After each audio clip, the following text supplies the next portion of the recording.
Hi everyone, Jon Mitchell here, Mayor of New Bedford, and this is another installment of the Mayor's Weekly Update. So this week I have a number of development projects to discuss with you, all good ones. So the first one has to do with the RPA funding, the American Rescue Act Plan funding that's coming to the city. The City Council has accepted the funds now, and now we're pushing the programs out. So we talked last week about the storefront program that will enable small businesses to use ARPA funds to upgrade their facilities, their facades, the awnings in front of their businesses, their signs, their doorways, all that.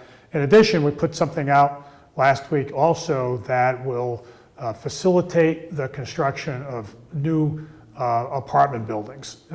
So that includes, it's targeted at apartment buildings that have been worked on for a while but just don't have enough investment available to get them over the hump. And what we're doing is getting them through an application process, an open application process, the funds they need to get over the proverbial hump. And by that I mean just have enough money so that they can begin construction. So, we look forward to that. Those applications will be due next month, but that'll help with the construction of housing in the city, which is sorely needed right now.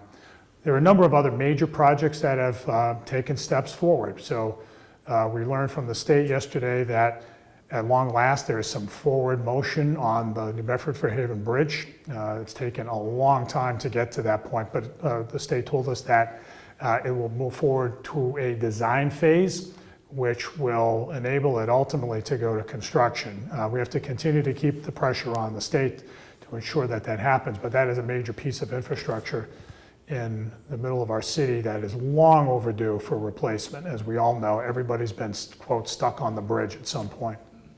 So there's that. The state pier is starting to move forward too. And that's another thing that we've pressed the state on aggressively over the years. That is another facility, another state-owned property that has been just languishing for a long time.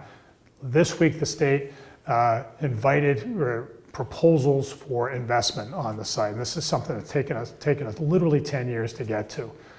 So we look forward to promoting development there that is multifaceted, some industrial, the ferry terminal, of course, we want to stay, as well as some retail and restaurants in the front. It's 8 acres, it can be many things, and we look forward to, to advancing that as well. In addition, we are seeing progress on the development of our municipal golf course, the Whale. As everybody knows it on Hathaway Road. The City Council voted to invite investment proposals on that site. Again, as we've discussed in the past, we're taking a little over 100 acres from that site, and we want to make New Bedford's second business park. The current business park is entirely full except for one lot. We know if we want to attract companies, we've got to have land available for them. And so that's what we want to do there while maintaining a golf course on the site, which is what we'll do. So it's a great project, and I'm grateful for the City Council support in accepting the proposal and helping us all together to move forward.